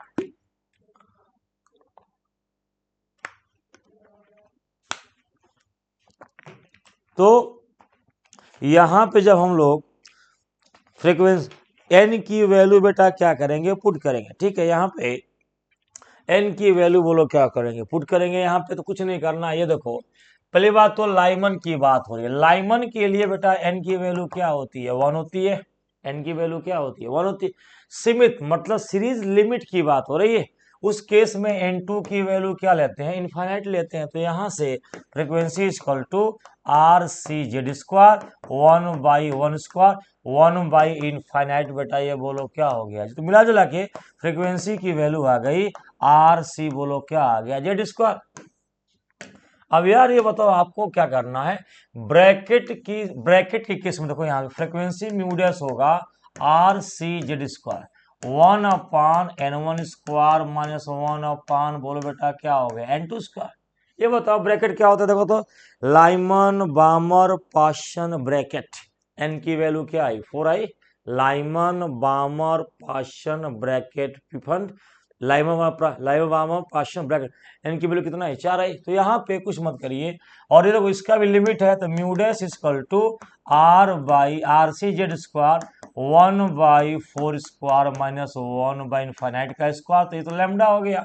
तो यहाँ से म्यूडस equal to R C Z square 1/ बेटा क्या आ गया, 16 आ गया। 1/ बोलो क्या हो। तो इस तरह से जब हम कंपेयर करेंगे तो बिंदास कुछ नहीं करना। ये देखो अब ये वैल्यू क्या है, म्यू है। यार ये बताओ जब ये तुम्हारी वैल्यू म्यू है यानी ये तुम्हारा क्या हो गया, म्यू हो गया। तो म्यू डैश की वैल्यू बेटा क्या आ गई, म्यू बाई क्या आ गई, 16 आ गई। क्या आ गई बोलो, 16 आ गई। ठीक है, आगे बढ़ते। क्वेश्चन नंबर 32 देखो क्या कह रहा है। ये कह रहे हैं कि हाइड्रोजन परमाणु में इलेक्ट्रॉन पहले तीसरी उत्तेजित, अब देखो थर्ड एक्साइटेड तो एन की वैल्यू क्या लोगे, 4 लोगे। से दूसरी तो एन की वैल्यू क्या लोगे, 3 लोगे। ठीक है, अवस्था में और उसके बाद पहली उत्तेजित अवस्था में कूदता है। इस प्रक्रिया में उत्सर्जित फोटोनों की संबंधित तरंग दर्द बेटा लैम्डा 2 पर लैम्डा। सिंपल सी बात है। ये बताओ यहाँ से देखो पहली बार कहाँ जा रहा है, यहाँ से एन इक्वल टू, ध्यान से एन इक्वल टू 4 से बेटा, है ना। एन इक्वल टू बोलो क्या जा रहा है, 3 जा रहा है। एन इक्वल टू 4 से एन इक्वल टू बोलो क्या है, 3 जा रहा है। बोलो क्या जा रहा है, 3 जा रहा है। तो यहाँ से कुछ नहीं करना है आपको। यहाँ से अगर 1/λ1 करें तो आप आर हो गया 1/3 का स्क्वायर माइनस 1/ क्या करोगे, 4 का स्क्वायर। तो 1/λ1 बेटा आर हो गया। ये 3 का स्क्वायर क्या हो गया, 9 और 4 का स्क्वायर 16। एलसीएम निकाल लो तो 9 का 14 14 और 144 हो गया। तो 9 का 16 हो गया, 16 का 9 हो गया।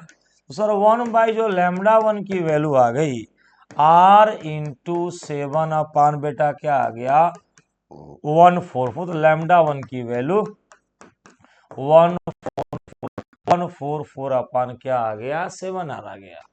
उसी तरह ये बताओ अब कह रहा है दूसरी और उसके बाद पहली अवस्था में। अब ये बताओ यार एन इक्वल टू कहां से, सेकंड का मतलब क्या हो गया, 3 से एन इक्वल टू बोलो क्या, देखो दूसरी उत्तेजित अवस्था के बाद उसके बाद पहली उत्तेजित यानी सेकंड एक्साइटेड स्टेट से फर्स्ट एक्साइटेड स्टेट, यानी एन की वैल्यू क्या होगा, 3 से बेटा एन की वैल्यू बोलो क्या होगा, 2 होगा। अब जरा इसको कर दीजिए फटाक से। 1/λ2r हो गया। यहाँ पे देखिए 1/2 स्क्वायर, हमेशा कम वाले में से ज्यादा वाला क्या करते हैं, माइनस कर दो यहाँ से नीचे। तो यहाँ से 1/λ2 इक्वल टू बेटा आर हो गया 1/4 माइनस 1/9। ये भाई साहब 36 हो गए, 4 का 9, 9 का 4 बचा पार्टी। तो यहाँ से बेटा जो आपको रिजल्ट आएगा जरा गौर फरमाइए, 1/λ2 इक्वल टू क्या आ गया 5/36। λ2 बेटा क्या है, पलटी मारेगा। λ2 पलटी मारेगा तो 36 बटा क्या हो गया 5। λ2/1 निकाल लो, λ2/λ1 तो 36 बटे क्या है 5 है। 36 बटे क्या है 5 है, यहाँ से आर हो जाएगा। तो यहाँ से क्या है 5r, 5r बटे क्या हो गया 36। तो पलटी मारा तो यहाँ 36 बटा क्या आ गया 5।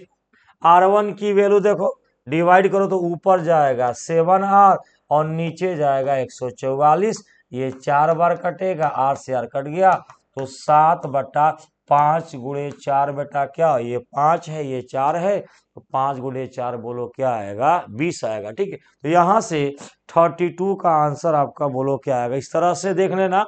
आपको क्या पूछ रहा है, λ2 अपॉन λ1, क्या पूछ रहा है बोलो, λ2 अपॉन λ1, तो यहाँ से क्या आया, 7 बाई क्या आ गया 20। अगर λ1/2 पूछता तो 20/7, तो देख लेना क्या पूछ रहा है। फिलहाल यहाँ से 32 का आंसर बोलो बेटा क्या आ गया, 7 बाई बोलो क्या आ गया 20 आ गया। ठीक, आगे देखते हैं। तो यहां से अगर आगे हम बात करें, गौर फरमाइएगा, नीचे दिए गए विकल्पों में से सही संयोजन क्या है, इसको देखना है, कुछ नहीं करना। ये बताओ सिंपल, ये जो Z/N है ना बेटा, ये क्या है, स्पीड के लिए। किसके लिए बोलो, स्पीड के लिए। ये बोलो बेटा किसके लिए होता है, एनर्जी के लिए, फार्मूला आपको यार, एनर्जी के लिए। और ये बेटा बोलो किसके होता है, इस कोणीय गति के लिए होता है। तो यहां से देखो, तो तुम्हारा ए का क्या हो गया सेकंड, बी का क्या हो गया फर्स्ट, और सी का क्या हो गया, तो ये देखो यहाँ से, तो यहाँ से ए का क्या हो गया सेकंड, बी का फर्स्ट, तो यहाँ से 33 का आंसर क्या हो गया, सेकंड हो गया। अब हम बात करेंगे क्वेश्चन नंबर 34, जरा गौर फरमाइएगा। क्वेश्चन नंबर 34 क्या कह रहा है बेटा, इलेक्ट्रॉन हाइड्रोजन परमाणु की चौथी कक्षा से, देखो ध्यान से, अब ये चौथी कक्षा है, एन की वैल्यू क्या लोगो 4, एन की वैल्यू 5 मत लेना। ठीक है, दूसरी कक्षा, एन की वैल्यू बेटा क्या हो गया 2 लेना। नॉट एक्साइटेड स्टेट, ये सिंपली क्या है, एनर्जी लेवल की बात हो रही है। मैं छलांग लगाता है, रेडबक्स जो कांस्टेंट है फलाना है, 10⁵ है, दिया गया है। उत्सर्जित विकिरण किया, ध्यान से कुछ नहीं, फ्रीक्वेंसी का फॉर्मूला आपको पता है, आर सी बेटा क्या होता है Z²। ये बताओ चौथी कक्षा से दूसरी कक्षा, 1/2 स्क्वायर माइनस 1 बाई बेटा क्या हो गया 4 स्क्वायर, तो यहाँ से mu equal to RC/Z², 1/4 minus, ये देखिए, तो यहाँ से आपका 1/4 माइनस 1 क्या है बेटा 16 है, इसको करिए तो आपको ये क्या मिलेगा 16 मिलेगा, ये 4 है, ये -1 है। तो फ्रीक्वेंसी की वैल्यू यहाँ से आपको जो मिलेगी, RC बेटा क्या है Z², और ये 3 क्या हो गया 16 हो गया, 3 क्या हो गया 16। ठीक, जरा वैल्यू को पुट करिए। जब इसकी वैल्यू बेटा पुट करेंगे, देखो आर दिया गया है, लो भैया आर की वैल्यू बोलो कितनी होती है, दिया गया है 10⁵ दिया गया है। सी की वैल्यू बताओ कितनी होती है, 3 × 10⁻, क्या होती है 8 होती है।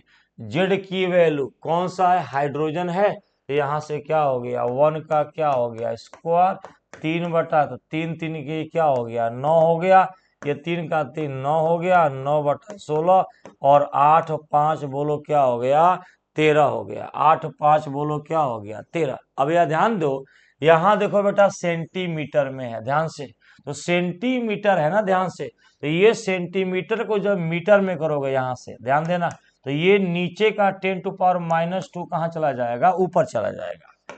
यार ये सेंटीमीटर में है, ये बोलो क्या है मीटर पर सेकंड है ना, तो नीचे देखो हो क्या रहा है, ये नीचे क्या होगा सेंटीमीटर को यहाँ से आर की वैल्यू 10⁵ है, सेंटीमीटर है, तो नीचे करोगे मीटर तो 10⁻ क्या होगा -2, ये तो होगा, ये मीटर पर सेकंड है, तो या तो इसको भी सेंटीमीटर में लो, कोई मतलब नहीं है। अब देखो यहाँ से 9 क्या हो गया 16 हो गया, और यहाँ से अब दो, ये 8×5 क्या है 13 हो गया, और 10⁻, ये क्या हो जाएगा +2, तो 9/16 हो जाएगा, इंटू 10⁻, बेटा क्या ये 10⁻13 है, ये 10⁻, यहाँ से क्या हो जाएगा 16। तो यहाँ से जो आपका क्वेश्चन नंबर 34 का आंसर आएगा, दिस विल बी 94, 9/16, 10⁻, बेटा क्या आएगा 15, ये आसानी से क्या है कर सकते हैं। ठीक, चलिए अब हम बात करेंगे क्वेश्चन नंबर 35, जरा गौर फरमाइएगा। ये भाई साहब कह रहे हैं, निम्नलिखित चित्र एक निश्चित परमाणु के स्तर को प्रदर्शित करता है, जब एक इलेक्ट्रॉन स्तर 2e से e तक पहुंचता है तो लैम्डा स्थिरांक का एक फोटॉन उत्सर्जित होता है, 4e/3 से e जाएगा तो इस संक्रमण के दौरान उत्पन्न फोटॉन का तरंग दैर्ध्य, सिंपल सी बात है। देखो यार, एनर्जी क्या होता है, ये बोलो क्या होता है, दिस विल बी एक्स अपान क्या होगा, लैम्डा। ई इक्वल टू बोलो क्या होता है, एस सी अपान बोलो बेटा क्या होता है, लैम्डा होता है। अब सिंपल से यहाँ पे ये बताओ आप, यहाँ पे एनर्जी कितना मिलेगी, देखो देखना तो 2e minus E, 2e minus E equal to S C upon lambda है, तो ई इक्वल टू बेटा एस सी अपान बोलो क्या हो गया, लैम्डा, सिंपल सा बात। सेकंड देखो, यहां से ये सेकंड, यहां से यहाँ, तो यहां से 4, यहां सेकंड केस में 4e से 4/3e से कहा जा रहा है, ई जा रहा है, तो एस सी अपान क्या है, लैम्डा डैश, एस सी अपान क्या होगा, लैम्डा डैश। अब ऐसी बात है, ये बोलो कितना होगा बेटा, तो यहां से 1/3e इक्वल टू क्या हो गया, एस सी अपान क्या हो गया, लैम्डा डैश। तो सिंपली यहां से देखो, यहां से ठीक है, तो लैम्डा डैश की जो वैल्यू निकली यहां से ई डैश, ई की वैल्यू बोलो कितनी आ गई बेटा, ई की वैल्यू आ गई 3SC अपान क्या आ गया, लैम्डा डैश। यार ये बताओ, यहां से ये ई है, ये भी ये इक्वेट कर दो, तो 3SC upon lambda dash equal to SC upon lambda, ये भाई साहब क्या हो गए, कट गए। तो लैम्डा लैम्डा डैश की वैल्यू क्या आ गई, 3 लैम्डा, लैम्डा डैश की वैल्यू बेटा क्या आ गई थी। इस तरह से 35 क्वेश्चन का आंसर बोलो क्या आ गया, 4 आ गया, आंसर बोलो क्या आ गया, 4 आ गया। ठीक, तो इस तरह से बड़ी आसानी के साथ हम क्वेश्चन को क्या है कर सकते हैं। ठीक है, चलिए आगे जरा बढ़ते हैं हम लोग। कौन सा क्वेश्चन है, देखिए 36 देखो बेटा कह रहा है, हाइड्रोजन परमाणु को निम्न अवस्था से उत्तेजित, या सिंपल सी बात है, ये बताओ जब दूर जाएगा, एक्साइटेड में जाएगा, तो काइनेटिक स्पीड क्या होगी, कम होगी, तो काइनेटिक एनर्जी क्या होगी, कम होगी, गतिज ऊर्जा क्या होगी, कम होगी, जबकि स्थितिज ऊर्जा की वैल्यू लेस निगेटिव होगी। लेस निगेटिव का मतलब क्या होता है, पोटेंशियल एनर्जी बोलो क्या होगी, बढ़ेगी, क्या होगी, बढ़ेगी। तो आंसर बोलो क्या है, स्थिर ऊर्जा क्या है, बढ़ेगी, और गतिज बोलो क्या है, घटेगी। ठीक, 37 देखो क्या कह रहा है, हाइड्रोजन परमाणु की n इक्वल टू 1 कक्षा से एक इलेक्ट्रॉन 13 इलेक्ट्रॉन ऊर्जा से बधा होता है, बिल्कुल सही बात है। यदि हाइड्रोजन परमाणु n इक्वल टू 3 अवस्था में है, तो इसे कितनी ऊर्जा की बोलो क्या है, आवश्यकता होगी, ये बेटा आपसे क्या है, तो जानते हो क्या पूछ रहा है, आयोनाइज करने के लिए कितनी एनर्जी की क्या होगी, रिक्वायरमेंट होगी, ये आपसे देखो ध्यान से सुनो।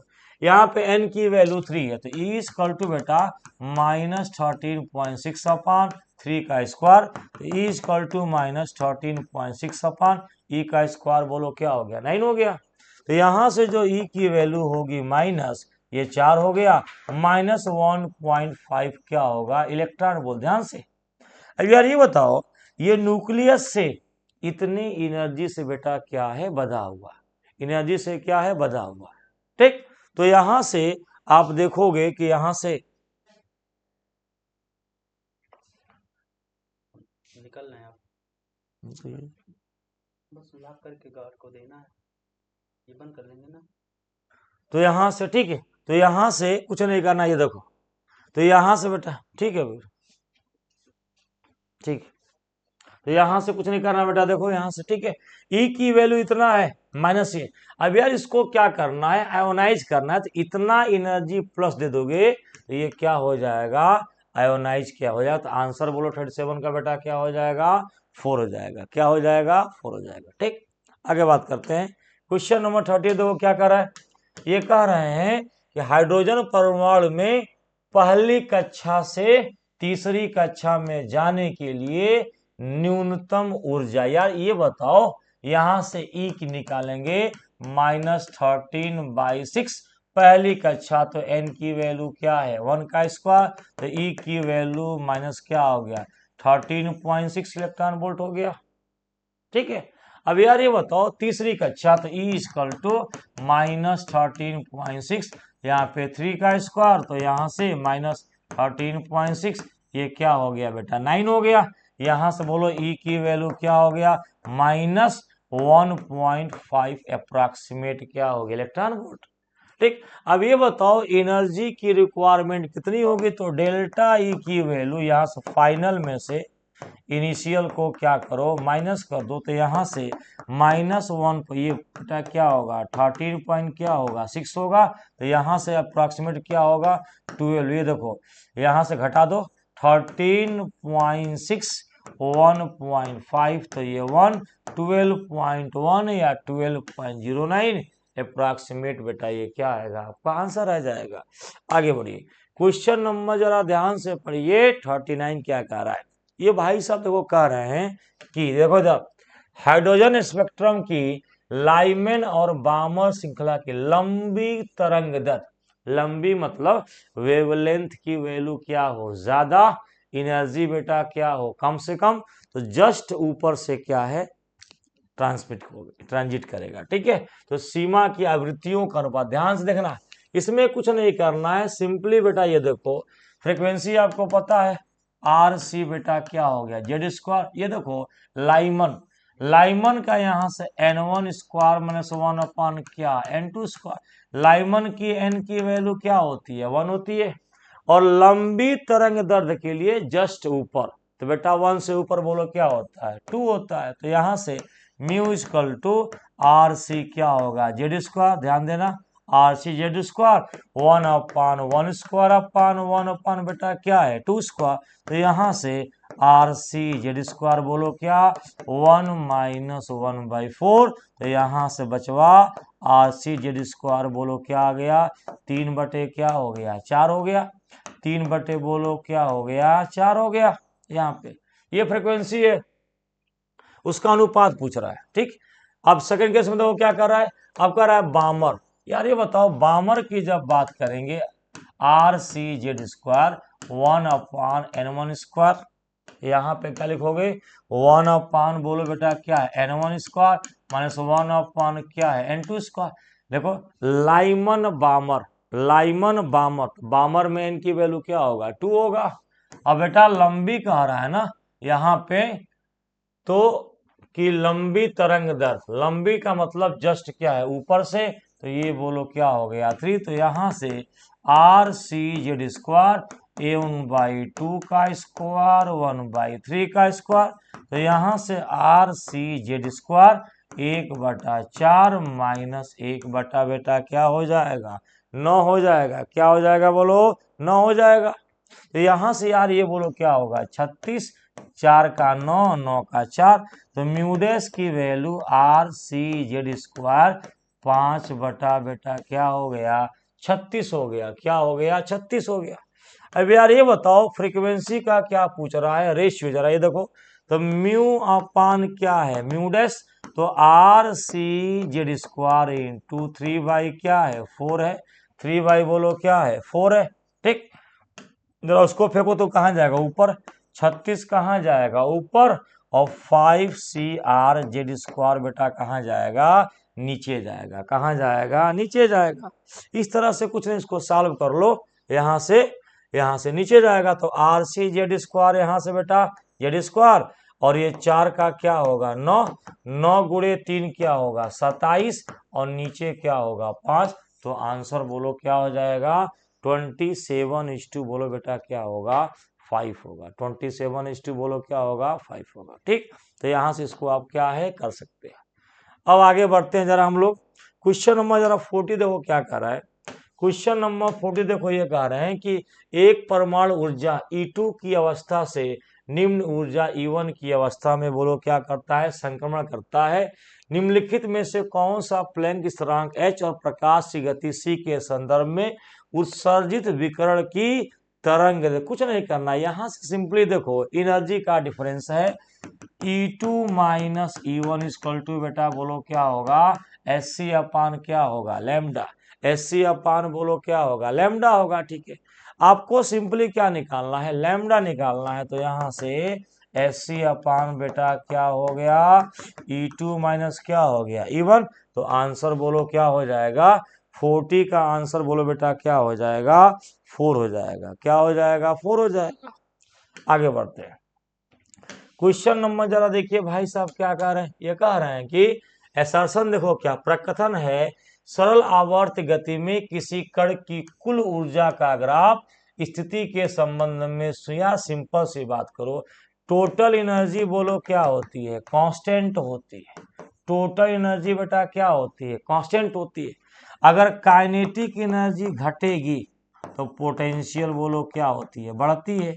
अगर काइनेटिक एनर्जी बढ़ेगी तो पोटेंशियल एनर्जी बोलो क्या होती है, घटती है। लेकिन उनका दोनों का सम बोलो क्या होता है, कांस्टेंट होता है। तो बिल्कुल सही, बिल्कुल सही। सरल आवर्त गति में कण की कुल ऊर्जा उसके गति के दौरान क्या स्थिर रहती है, ये भी बेटा बिल्कुल बोलो क्या है, सही है। तो असर्शन भी सही है, रीजन भी सही है, और उसको करेक्टली बेटा क्या है, रिप्रेजेंट भी कर रहा है। तो यहाँ से प्रकथन करण दोनों सही और कारक प्रकथन को सही स्पष्ट कर रहा है। इसका आंसर बोलो क्या हो जाएगा, फर्स्ट हो जाएगा। ठीक है, अब बात करेंगे क्वेश्चन नंबर, जरा ये देखिए सेकंड, देखिए 42 देखिए। सरल आवर्त गति में गतिज ऊर्जा स्थिर ऊर्जा बराबर होता है विस्थापन, बिल्कुल सही बात है। सरल आवर्त गति में स्थिर ऊर्जा अधिक होने पर ऑब्वियस सी बात है स्थितिज ऊर्जा बेटा ज्यादा होगा, मैक्सिमम होगा। इसकी वैल्यू क्या होगा, मैंने बोला ना, एक ज्यादा तो दूसरा क्या होगा, कम होगा। दोनों का सम जो टोटल है हमेशा बेटा क्या होता है, कांस्टेंट होता है। असर्शन भी ट्रू है, रीजन भी ट्रू है, और इसको क्या कर रहा है, रिप्रेजेंट कर रहा है। तो 42 का बेटा आंसर बोलो क्या हो गया, 1 हो गया। 42 का आंसर बोलो क्या हो गया, 1 हो गया। सरल लोलक के लिए समयावधि और लंबाई, ये यार ये बताओ, टी इक्वल टू बोलो क्या होता है, 2π√L क्या होता है जी बेटा, 2π बोलो क्या है, कांस्टेंट है। जी भी बोलो बेटा क्या होता है, कांस्टेंट होता है। ये दोनों बोलो क्या है, कांस्टेंट है। यार ये बताओ, टी प्रोपोर्शनल टू बेटा क्या होता है, एल। इस अंडर रूट को छाता बोलते हैं, क्या बोलते हैं, छाता। क्या बोलते हैं, छाता। अगर आपसे ग्राफ पूछा जाए कि टी और एल के बीच, एल के पास छाता है लेकिन एल छाता लेके नहीं आया, बिना छाता के आया, तो भैया एल के ऊपर छाता लगा दीजिए। अंडर रूट का मतलब छाता, तो एल के ऊपर छाता लगेगा, तो एल के ऊपर छाता, आंसर बोलो क्या हो जाएगा, सही हो जाएगा। ये हो गया। अगर मान लो ये छाता लेके आता, ये देखो इनके पास छाता है और ये छाता लेके आते, यार जब कोई छाता लेकर के आया है तो क्या डबल छाता लगाओगे क्या, नहीं। तो नेचर ऑफ ग्राफ क्या होगा, स्ट्रेट लाइन होगा। फिलहाल हमारा क्वेश्चन ये है, तो ये बेटा आपका ग्राफ कौन सा होगा, दिस विल बी पैराबोलिक होगा। 43 का आंसर बोलो बेटा क्या होगा, सेकेंड होगा। क्या होगा, सेकेंड होगा। ठीक, इस तरह से हम लोग क्वेश्चन को क्या है करेंगे। ठीक है, इस तरह से हम लोग बेटा क्वेश्चन को क्या है करेंगे। चलिए जरा नेक्स्ट क्वेश्चन देखिए क्या कर रहा है। अगर हम नेक्स्ट क्वेश्चन की बात करें, क्वेश्चन नंबर 44 देखिए भाई साहब क्या कह रहे हैं। ये कह रहे हैं कि ऊर्जा हाफ mv² का एक अल्फा नाभिक एक भारी आवेशित परमाणु लक्ष्य पर बमबारी करता है, तब अल्फा नाभिक के लिए निकटतम पहुंच की दूरी, ये बेटा दिस इज पूछ रहा है डिस्टेंस ऑफ क्लोजेस्ट अप्रोच। ये जो आपसे पूछ रहा है this is the distance of क्या है, इसको हम लोग क्लोजेस्ट अप्रोच भी बोलते हैं। क्या बोलते हैं बेटा, देखो हो क्या रहा है, अल्फा पार्टिकल है, अल्फा पार्टिकल। अल्फा पार्टिकल बोलो क्या होता है, पॉजिटिव चार्ज होता है, वेलोसिटी v से जा रहा है मास में। यहाँ पर बेटा न्यूक्लियस है, न्यूक्लियस है, नाभिक है, तो नाभिक के पास बोलो क्या होता है, पॉजिटिव चार्ज होता है। पॉजिटिव चार्ज, ये भी क्या होता है, पॉजिटिव। तो पॉजिटिव पॉजिटिव के बीच बोलो क्या होगा, रिपल्सन होगा। तो यहाँ जब अल्फा पार्टिकल जाएगा तो रिपल्सन की वजह से इसकी स्पीड धीमे धीमे क्या होगी, कम होते होते इतना ज्यादा रिपल्सन होगा कि जाते जाते स्पीड क्या हो जाएगी, 0। उससे अरे यार स्पीड 0 तो आगे नहीं जाएगा, वहीं पे जाएगा। उसको बोलते हैं डिस्टेंस ऑफ क्लोजेस्ट अप्रोच। आप किसी के पास कितना अधिकतम पहुंच गए, आप चाह कर भी उसके आगे नहीं जा पा रहे, this is called the distance of कौन अप्रोच, क्लोजेस्ट अप्रोच, वही पूछ रहा है। तो मिला जुला के होगा क्या कि इसकी जो पूरी काइनेटिक एनर्जी है, जाते जाते जाते जाते जब ये यहाँ पहुंचेगा इसकी वेलोसिटी बोलो क्या हो जाएगी, 0। और इनके बीच का डिस्टेंस क्या होगा, r0। इसी r0 को बोलते हैं डिस्टेंस ऑफ क्लोजेस्ट अप्रोच। बेटा एक तो या तो इसका फार्मूला याद हो, अब इतना बड़ा फार्मूला तो याद होगा नहीं, भूल जाएगा। अब इसका जुगाड़ देखो, कुछ नहीं होगा क्या कि जो यहाँ पे काइनेटिक एनर्जी है, इसकी काइनेटिक एनर्जी पूरी की पूरी यहाँ पे पोटेंशियल में बेटा क्या हो जाएगी, कन्वर्ट हो जाएगी। यानी पूरी की पूरी बेटा जो काइनेटिक एनर्जी है वो पोटेंशियल में कन्वर्ट होगी। काइनेटिक की वैल्यू बोलो क्या है, हाफ mv²। पोटेंशियल इलेक्ट्रोस्टैटिक है तो यहाँ पे क्या होगा, 1/4 एक का चार्ज बोलो क्या, अल्फा। अल्फा का चार्ज बोलो क्या है, यहाँ पे अल्फा हो गया। अल्फा का चार्ज मान लो 2e मान लो, और न्यूक्लियस का चार्ज क्या है, Ze अपॉन डिस्टेंस क्या हो गया, r0। इसी को r0 पोटेंशियल एनर्जी, ये क्या अल्फा का चार्ज 2e होता है ना, ये क्या होगा Ze अपॉन r0 क्या डिस्टेंस ऑफ क्लोजेस्ट अप्रोच। अब इसको यार ये बताओ, जब r0 तुम यहां से निकालोगे बेटा, r0 देखो ऊपर जाएगा, तो जब r0 ऊपर जाएगा तो ये देखना 1/4 2e इंटू बोलो बेटा क्या है Ze, बोलो नीचे कौन आएगा, mv² क्या आएगा, ध्यान से r0, ध्यान से r0 प्रोपोर्शनल टू क्या है 1/m। ये आंसर ये क्या है, सही है। अगर वेलोसिटी कहोगे तो r0 प्रोपोर्शनल टू 1/v²। यहाँ v का पावर 4 दिया और ये v का स्क्वायर होगा क्या, r proportional to 1/v²। Examiner ने ऑप्शन नहीं दिया, ऑप्शन क्या दिया, मास वाला।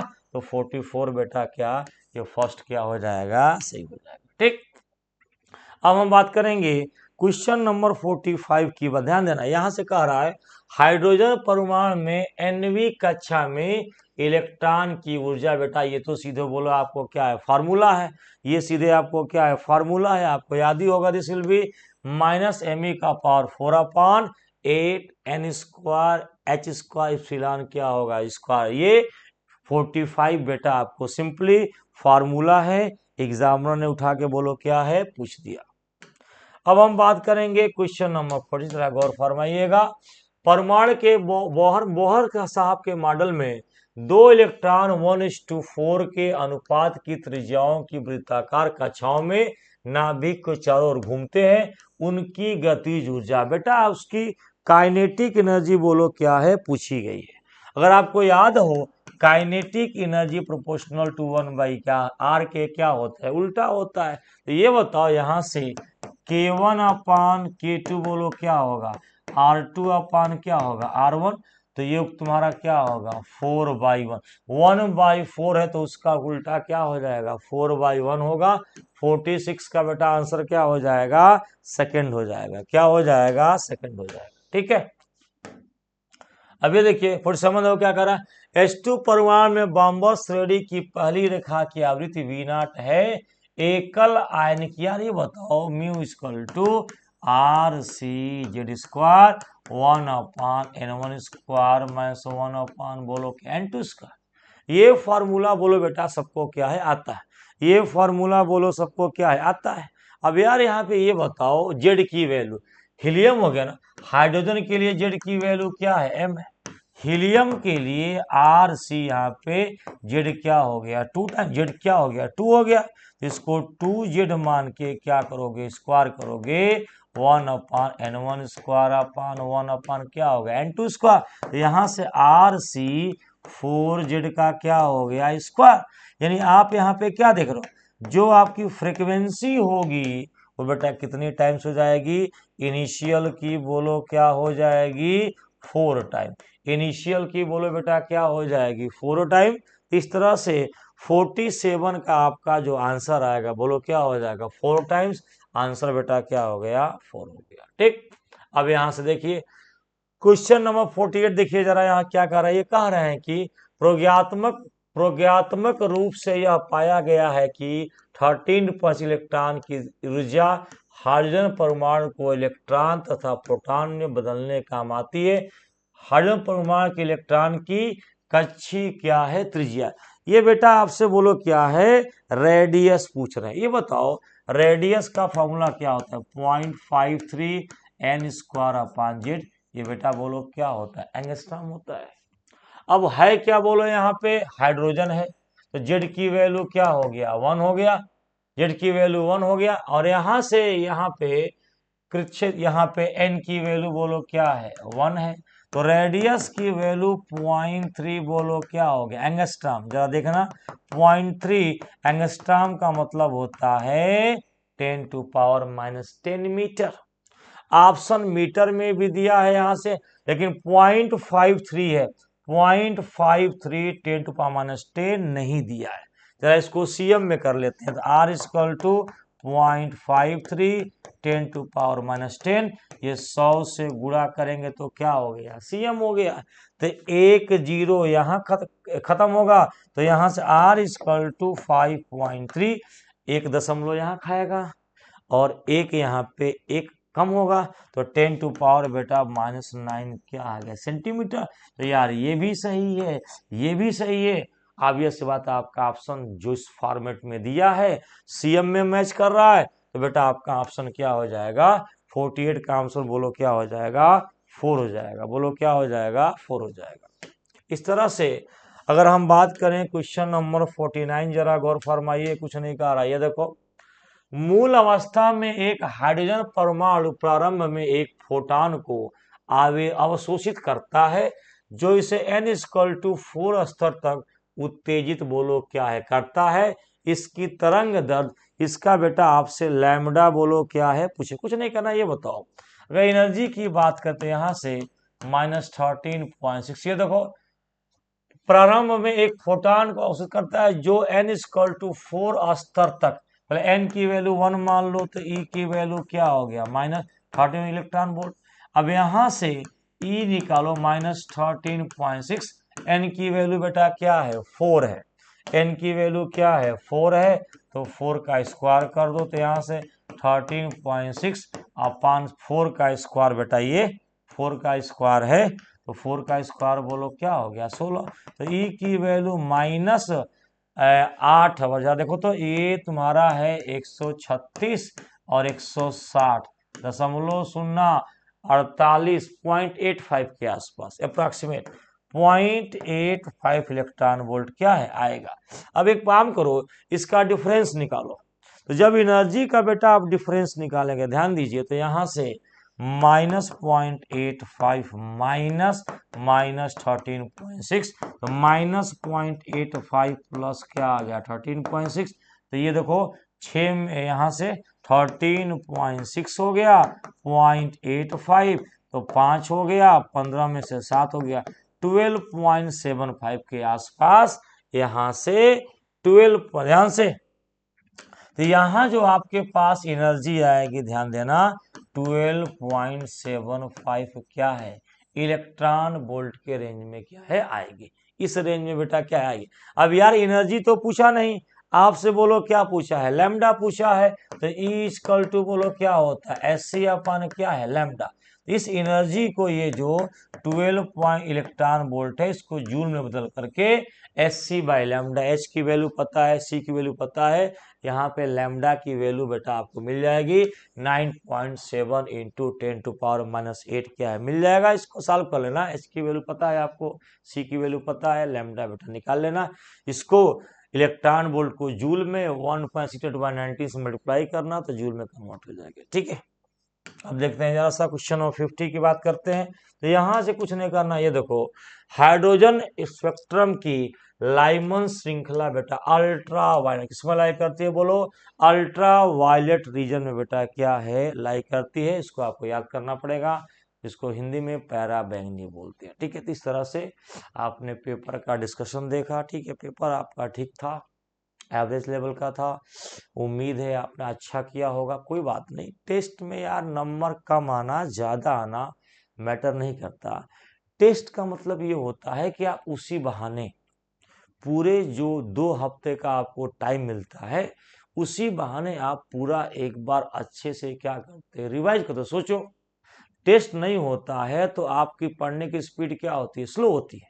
और टेस्ट के नाम पर आप 2 दिन के अंदर 3 दिन के अंदर पूरा जो 2 हफ्ते का कंटेंट है बहुत ही इफिशिएंटली क्या कर लेते हो, रिवाइज कर लेते हो। और ऐसे ही बेटा साल टेस्ट देते रहिए, रिवाइज करते रहिए, टेस्ट देते रहिए, रिवाइज करते रहिए। 4 मई आ जाएगा और विश्वास मानिए मेरी बात, 4 मई को आप एग्जाम दीजिएगा, आपको पता ही नहीं चलेगा कि न्यूलाइट का टेस्ट दे रहे हो कि नीट का एग्जाम दे रहे हो। सारे क्वेश्चन, एक एक क्वेश्चन देखना फिजिक्स का मैच करेगा। 50 के 50 क्वेश्चन फिजिक्स के न्यूलाइट के इस साल के देखना, आपको नीट पेपर में क्या हम लोग मैच करा देंगे। ठीक है, चलिए ऑल द बेस्ट, पढ़ाई करते रहिए। थैंक यू, नमस्कार, गुड नाइट।